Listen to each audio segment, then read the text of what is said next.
So, Sabado karon. So, relax day.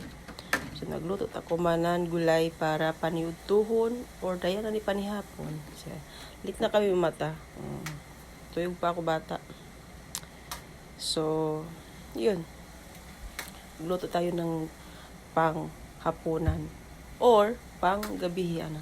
Gabi na yan. Simple lang.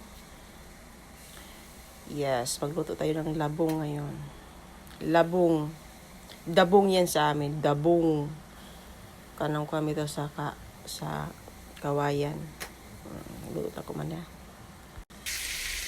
Yan guys. Tuyo na siya. Gusto ko yung ano lang siya.